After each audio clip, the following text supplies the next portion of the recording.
Bismillahirrahmanirrahim. Alhamdulillahi rabbil alamin. Assalatu wassalamu ala asyrafil anbiya'i wal mursalin Sayyidina Muhammadin wa ala alihi wa sahbihi ajma'in. Allahumma aslih ummata Muhammadin sallallahu alaihi wasallam wa farrij an ummati Muhammadin sallallahu alaihi wasallam warham ummata Muhammadin sallallahu alaihi wasallam وانشر واحفظ وأيد نهضة الوطن في العالمين بحق محمد صلى الله عليه wasallam. Alhamdulillah, kita bersyukur kepada Allah Subhanahu wa taala atas segala nikmat yang telah Allah berikan kepada kita, dan mudah-mudahan kita tetap dalam keadaan sehat walafiat, bisa menjalankan aktivitas-aktivitas keseharian kita, ibadah-ibadah kita dengan baik kepada Allah Subhanahu wa taala. Salawat serta salam kepada junjungan kita Nabi besar Muhammad sallallahu alaihi wasallam. Allahumma salli ala sayyidina Muhammad wa alihi wa sahbihi wasallim. Mudah-mudahan kita semua mendapatkan syafaat beliau kelak di yaumil qiyamah. Amin ya rabbal alamin. Jadi ini pertama awal kita sama-sama mendiskusikan, belajar membaca kitab hadis Arba'in An-Nawawiyah, matan Arba'in An-Nawawiyah yang dikarang oleh Al-Imam An-Nawawi, Yahya bin Syarafuddin An-Nawawi, yang wafat pada tahun 676 Hijriah. Al-Arba'in An-Nawawiyah artinya kumpulan hadis yang jumlahnya kurang lebih 40. Memang di sini jumlahnya ada 42 hadis, kurang lebih 40, artinya bisa lebih 42 hadis di sini yang dikarang oleh Imam Nawawi. Dan di kalangan pelajar, santri, pondok pesantren, pelajar agama, tentunya kitab ini, karangan Imam Nawawi ini sudah tidak asing lagi. Artinya hampir di seluruh kalangan pun mengetahui, belajar yang namanya hadis Arba'in An-Nawawiyah ini. Nah, ini yang sekarang kita, insya Allah kita akan sama-sama belajar, mendiskusikan, membaca karangan Imam Nawawi ini. Hadirin hadirat yang dimuliakan oleh Allah Subhanahu wa taala, sebelumnya berkaitan dengan hal ini, Rasulullah Shallallahu alaihi wasallam pernah bersabda,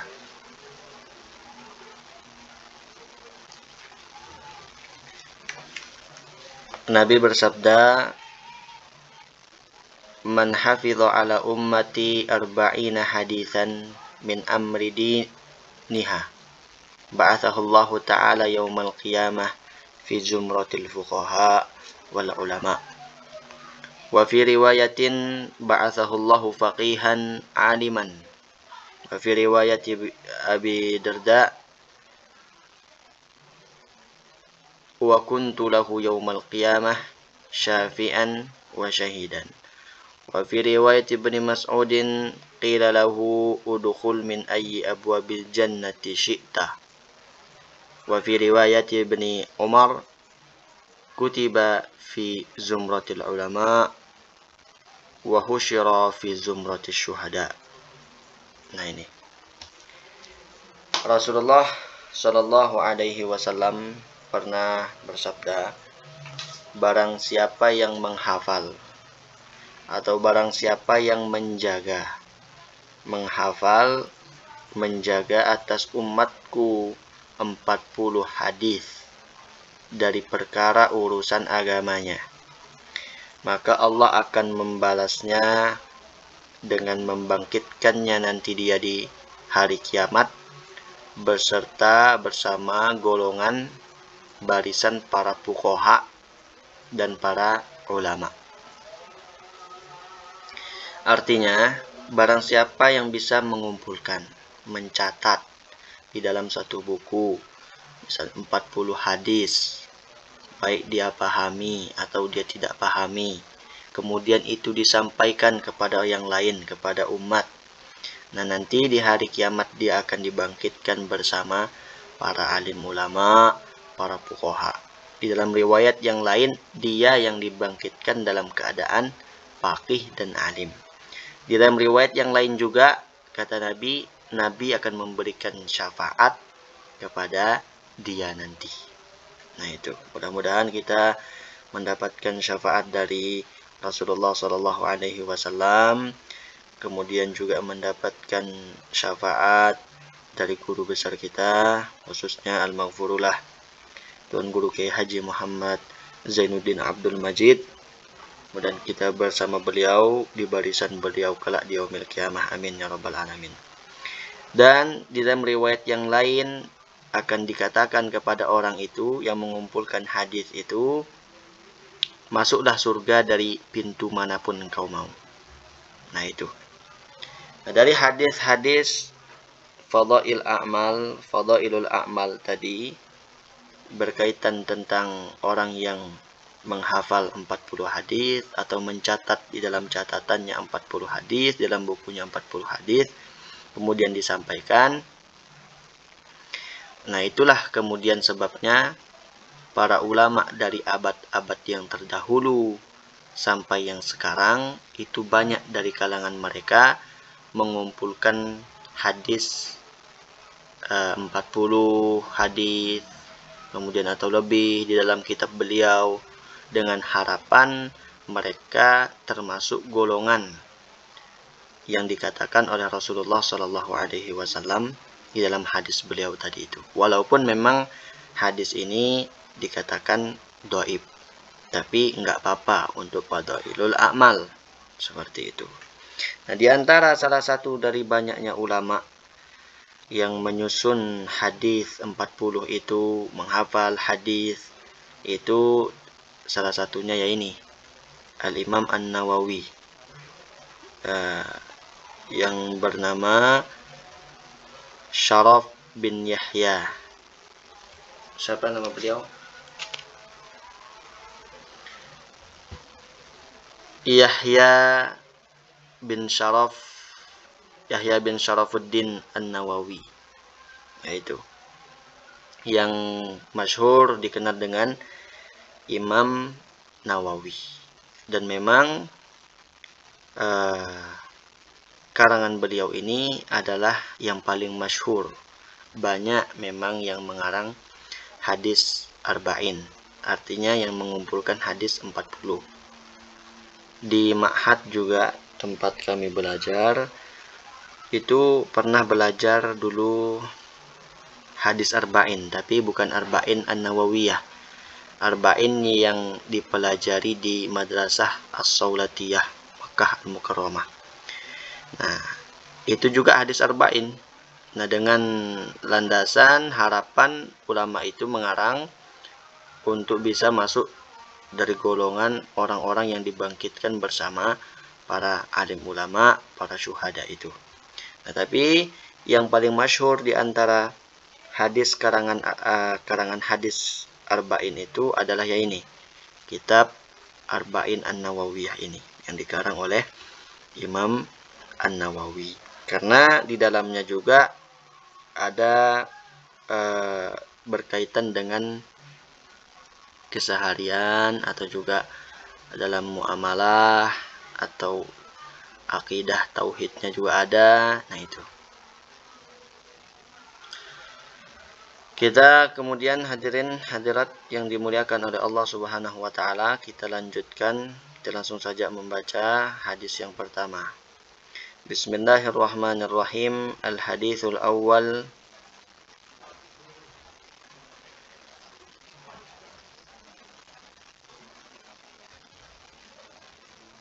Innamal a'malu binniyat. Yang ini dari sini ya. An Amiril Mu'minin Abi Hafsin Umar bin Al-Khattab radhiyallahu anhu qala sami'tu Rasulullah sallallahu alaihi wasallam yaqul innamal a'malu binniyat wa innama likulli imri'in ma nawa faman kanat hijratuhu ila Allah wa rasulih fa hijratuhu ila Allah wa rasulih wa man kanat hijratuhu lidunya yusibuha aw imra'atin yankihuha fa hijratuhu ila ma hajara ilaih. Rawahu Imam al-Muhaddithin Abu Abdullah Muhammad bin Ismail bin Ibrahim ibn al-Mughirah ibn al-Bardizbah al-Bukhari al-Ju'fi wa Abu Husain Muslim bin al-Hajjaj ibn al-Muslim al-Kushairi an-Naisaburi radhiyallahu anhuma fi sahihaihima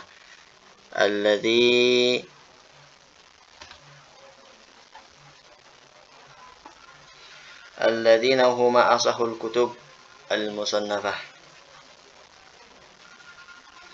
Alladzaini ya, alladzaini. Di sini pakai alladzina. Alladzaini huma asahul kutub al-musannafah. Hadis yang pertama dari Amirul Mukminin. Amirul Mukminin siapa? Abi Hafs. Ini kunyah beliau. Kayak misalnya kalau orang Sasak itu, mungkin di suku lain juga ada. Tapi kami di suku Sasak itu juga biasanya pakai begini. Nama anak tertuanya dipanggil. Misalnya Ina A atau Ina siapa misalnya. Ina Johar. Nah, itu nama anak tertuanya dipanggil. Nama anaknya yang paling tua Johar misalnya, Joharul Makniyah. Atau nama anak tertuanya misalnya Khadijah, Ina Dijah. Nah gitu kan. Ini juga begitu. Abi Hafsin kunyah dari Umar bin Khattab. Nama anak tertuanya adalah Hafs. Nanti Hafs ini menikah dengan Rasulullah Shallallahu alaihi wasallam. Kemudian Nabi dengan Umar bin Khattab itu bebesan kalau bahasanya itu. Kemudian bebesan, bukan bebesan, tapi mertua. Rasulullah bermertua dengan, mohon maaf, bukan bebesan. Rasulullah bermertua dengan Umar. Menantunya, Umar ini punya menantu Rasulullah gitu.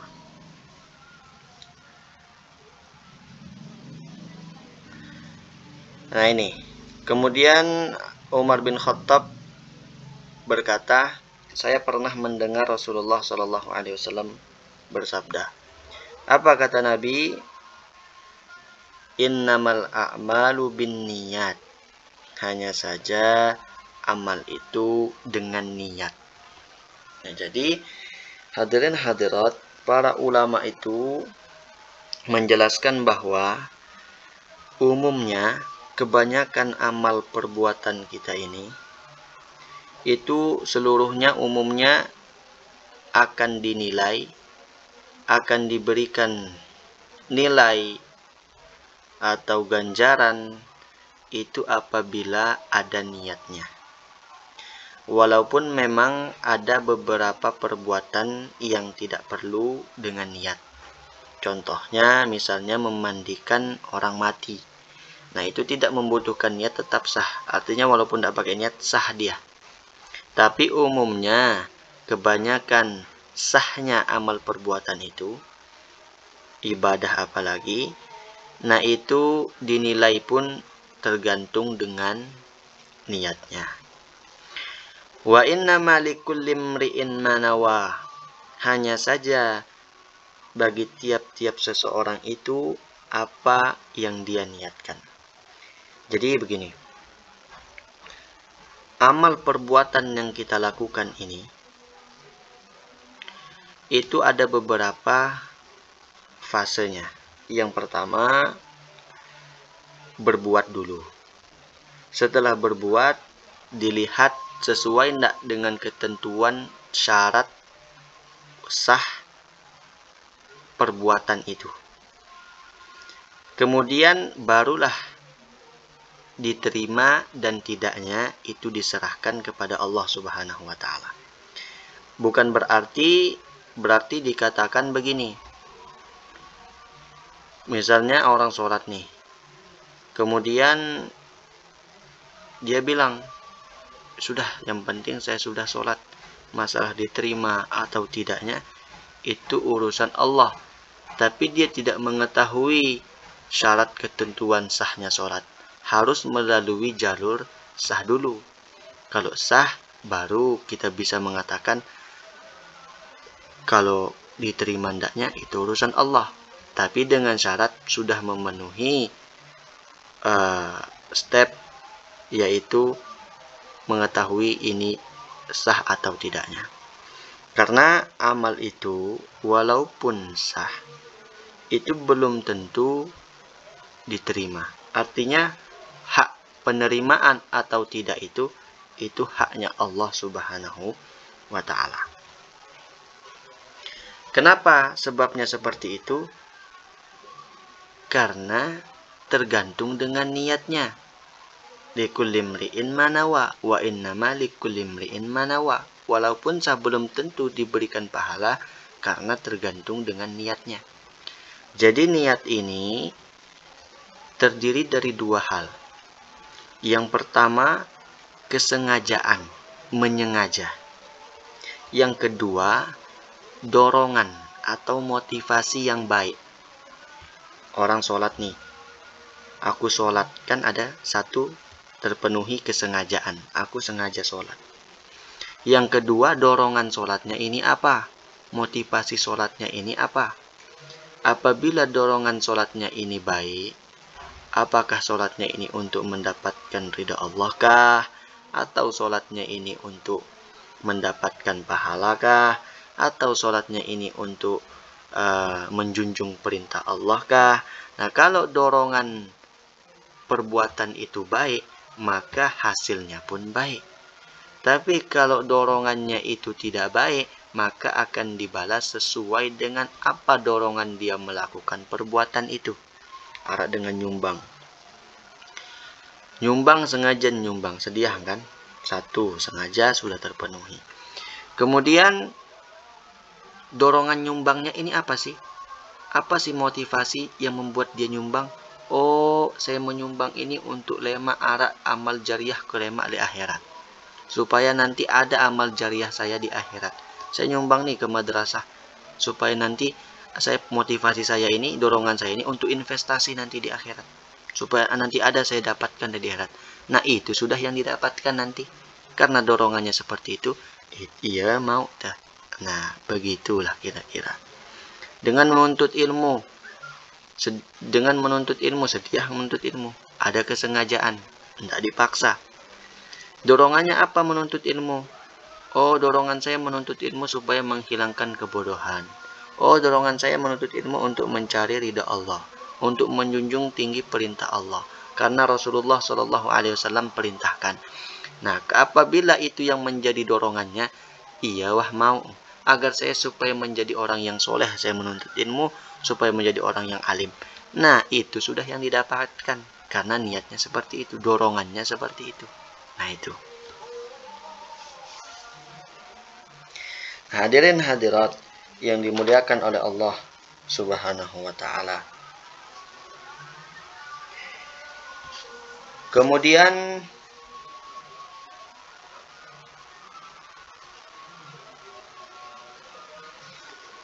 mana dia? Mana tadi dia? Nah, ini, faman kanat hijratuhu ilallah wa rasulih fa hijratuhu ilallah wa rasulih. Barang siapa yang hijrahnya kepada Allah dan Rasulnya, maka Allah dan Rasulnya pun yang akan membalasnya itu. Barang siapa yang hijrahnya karena Allah dan Rasul, maka Allah dan Rasul pun yang akan membalasnya. Nah, itu. Hijrah ini bisa hijrah itu bermakna hijrah makan, ada juga hijrah itu hijrah hal. Hijrah makan misal nane sida ni hijrah nu artin pindah. Nane le 48 tempatnya tinggal.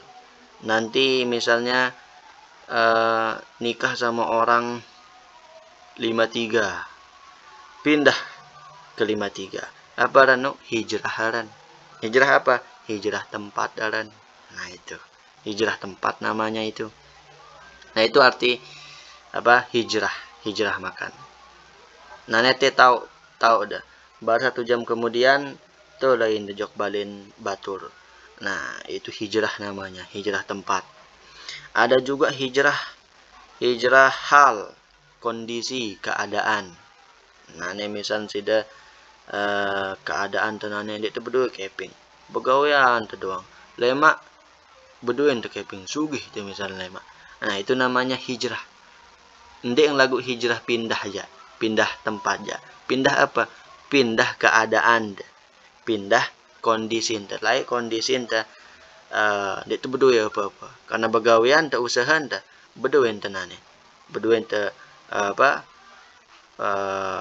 barang berdua ente ini dan itu. Nah itu hijrah namanya, hijrah kondisi. Misal nane lain apa nane hijrah kondisi malika lain misal di nuah sembahyang berjamaah, jarang sembahyang berjamaah. Lalu karena mendengar ceramah, mendengar motivasi agama, oh pahalanya begini 27 derajat, oh begini dijanjikan seperti ini, nanti sholatnya lebih cepat diterima dengan sholat berjamaah. Akhir nane rajin sembahyang berjamaah, bilang apa setiap sholat 5 waktu sholat berjamaah. Nah itu namanya hijrah kondisi. Misal atau misal dengwa sembahyang lain, lalu karena mendengar ceramah, oh mendengar balasannya begini, kalau kita tidak sholat ini diginikan, takut terus, takut dia. Akhirnya ada rasa ingin berpindah kondisi keadaan, tidak mau saya seperti ini terus. Nah, akhir sembahyang, sholat, akhirnya 5 waktu.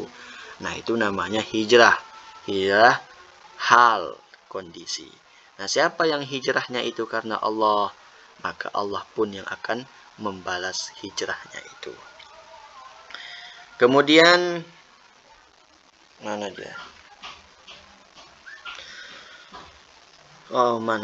Wa man kanat hijratuhu lidunya yusibuha aw imra'atin yankihuha fa hijratuhu ila ma hajara ilaih. Barang siapa yang hijrahnya itu karena dunia, arah dengan pergi pindah apa misalnya naik haji umroh, itu potongannya kan ibadah, potongannya kan akhirat, tapi itu akan diberikan balasan kalau dia hajinya karena ingin berdagang, ingin berbisnis ke sana. Nah yusibuha tetap mendapat apa yang dia inginkan itu. Atau misalnya karena perempuan yang dia nikahi, hijrahnya karena perempuan yang dia ingin nikahi, fa hijratuhu ila ma hajara ilaih, maka hijrahnya kepada apa yang dia niatkan itu, yang dia hijrahkan itu. Kalau orang nuntut ilmu, lihat dorongannya seperti tadi, motivasinya.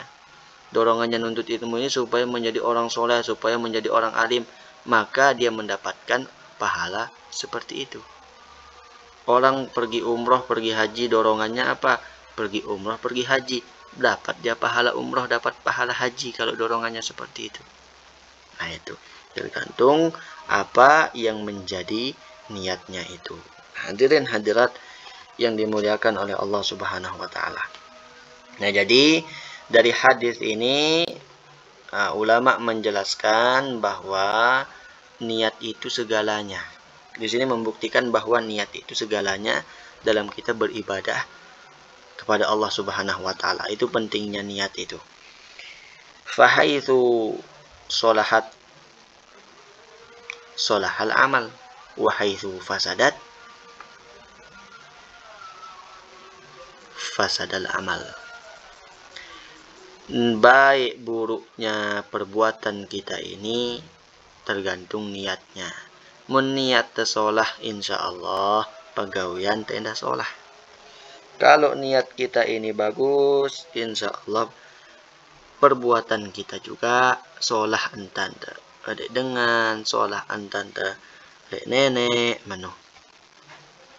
Lagu mun niat tening lenge, jelek niat kita ini, nah itu bisa berdampak juga pada jeleknya perbuatan kita itu. Nah, hadirin hadirat yang dimuliakan oleh Allah Subhanahu wa taala. Rasulullah Shallallahu alaihi wasallam juga pernah bersabda, niyatul mu'min ablagu min amalih, wa niyatu fajirin syarrun min amalih.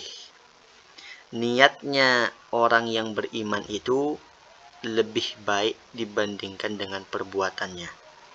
Dan niatnya orang yang buruk itu, orang yang fajir itu, lebih buruk dibandingkan dengan perbuatannya. Ada orang misalnya orang beriman. Orang beriman misalnya hidupnya nane sida nih. Pirawah umur. Ada mungkin yang umur 40 tahun. Ada mungkin yang umur 60 tahun. Nah, ada orang beriman umurnya 60 tahun dipakai untuk ibadah kepada Allah selama 60 tahun. Begitu dia mati di akhirat, akan diberikan balasan, diberikan ganjaran masuk surga selama-lamanya. Kalau kita main hitung-hitungan, seharusnya karena dia beribadah di dunia 60 tahun, seharusnya di surga juga cuma 60 tahun. Kenapa di surga dia selama-lamanya? Padahal ibadahnya di dunia 60 tahun. Apa sebabnya? Sebabnya karena niatnya. Karena orang beriman itu seandainya diberikan kesempatan hidup sepanjang masa selama-lamanya, dia memiliki niat dalam hatinya untuk tetap ibadah kepada Allah Subhanahu wa taala. Cuma karena umurnya dibatasi oleh Allah 60 tahun, jadi tidak bisa dia ibadah sampai selama-lamanya. Padahal ada niatannya untuk selama-lamanya. Nah itu. Niyatul mu'min ablagu min amali. Begitu juga dengan orang yang kafir. Orang yang kafir menyembah berhala, menyembah matahari, menyembah selain Allah selama 60 tahun. Tapi kok begitu dia mati, disiksa selama-lamanya. Seharusnya kalau kita lihat, seharusnya 60 tahun juga dia disiksa. Kenapa selama-lamanya? Karena dia memiliki niat dalam hatinya. Seandainya dia masih hidup selama-lamanya, diberikan kesempatan hidup selama-lamanya, dia ada niatan untuk tetap menyembah berhala, untuk tetap menyembah matahari dan lain sebagainya selain Allah Subhanahu wa taala. Nah, ini menunjukkan bahwa niat itu sangatlah penting dalam perbuatan, amal perbuatan kita itu. Nah, itu hadirin hadirat yang dimuliakan oleh Allah Subhanahu wa taala. Innamal a'malu binniyat wa innama likulli imri'in ma nawa. Nah, itu. Hanya saja seseorang itu tergantung apa yang dia niatkan. Nah, salah satu juga begini, kebaikan niat itu bisa diperbanyak dalam satu perbuatan. Satu perbuatan gawe. Bau niat kita itu banyak. Nah, itu bagusnya niat. Ini juga menunjukkan betapa pentingnya, lebih pentingnya niat itu dibandingkan dengan amal itu. Satu perbuatan boleh kita banyak niat. Misalnya kita di sini duduk di masjid. Niatnya apa yang pertama? Niatnya i'tikaf. Yang kedua niatnya apa? Niatkan lagi memakmurkan masjid. Niatnya apa lagi yang ketiga? Niatkan kemudian di situ terhindar dari maksiat. Karena kalau keluar banyak yang kita lihat, aurat dan lain sebagainya, maksiat itu. Nah, dengan kita di masjid kita berniat supaya terhindar dari itu, dapat juga pahala itu. Nah, atau misalnya niat di situ menuntut ilmu karena ada majelis di situ. Nah, niatkan juga seperti itu. Jadi niat itu bisa banyak dalam satu perbuatan. Nah, ini menunjukkan juga bahwa niat itu sangatlah penting dibandingkan dengan perbuatan itu. Sama-sama penting. Hadirin hadirat yang dimuliakan oleh Allah Subhanahu wa taala, di dalam riwayat yang lain Rasulullah Shallallahu alaihi wasallam juga bersabda, wa inna Allah azza wa jalla la yu'til abda ala niyatihi ma la yu'tihi ala amalih. Rasulullah Shallallahu alaihi wasallam bersabda, Allah Subhanahu wa taala tidak memberikan sesuatu kepada hamba itu dengan Allah memberikan begini, bahasanya begini. Allah memberikan sesuatu kepada hamba itu dengan niatnya yang tidak diberikan dengan sebab amalnya.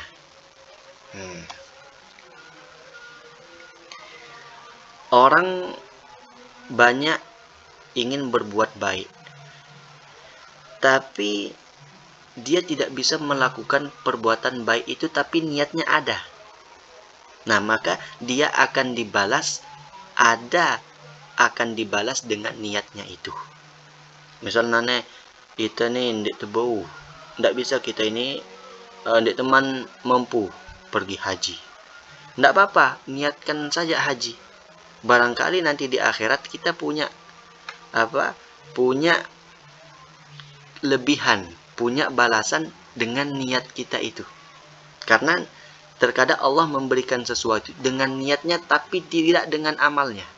Atau mungkin karena dia tidak mampu. Nah, itu maksud dari hadis tadi itu. Berbuat baik. Nah, seperti itu. Begitu juga dengan melakukan kejahatan. Orang ada tidak melakukan kejahatan, tapi dia dinilai melakukan kejahatan. Padahal dia tidak melakukannya.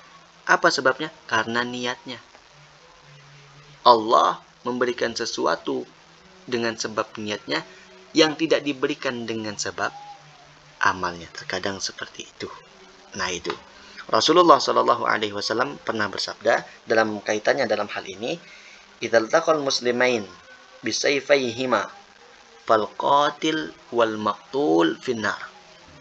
Rasulullah Shallallahu alaihi wasallam pernah bersabda, apabila dua orang muslim bertemu dengan membawa pedangnya masing-masing, artinya ada orang kelahi nih, bunuh-bunuhan, maka yang membunuh dan yang dibunuh masuk neraka. Sahabat bertanya, "Ya Rasulullah, kalau yang membunuh masuk neraka itu cocok, tapi kenapa ini yang dibunuh juga masuk neraka?" Apa kata Nabi? "Innahu kana harisan ala qatli sahibih." Karena mereka berdua sama-sama ada niatan. Di sini garis bawahnya. Karena mereka sama-sama ada niatan untuk membunuh saudaranya. Nah, itu kan seperti tadi. Orang itu dinilai dengan niatnya walaupun dia tidak memperbuatnya. Nah, itu tadi. Innallah azza wa jalla la yu'til abda ala niyatih ma la yu'tihi ala amalih. Nah, itu.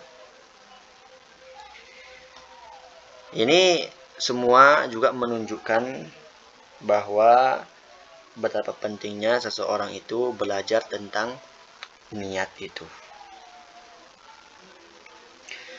Dulu juga pernah diceritakan oleh Nabi Shallallahu alaihi wasallam.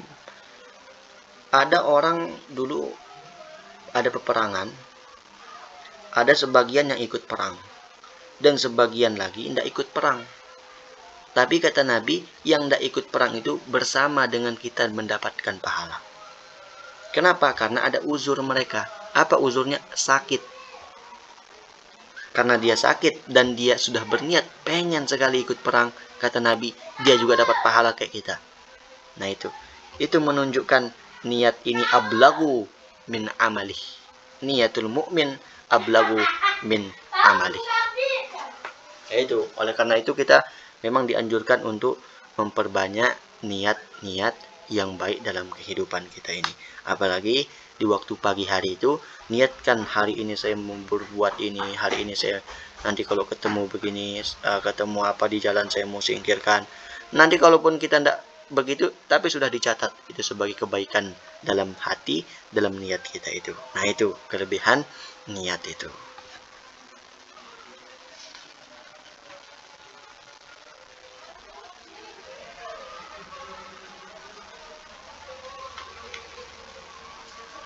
Hadirin hadirat yang dimuliakan oleh Allah Subhanahu wa taala, ada lagi satu cerita.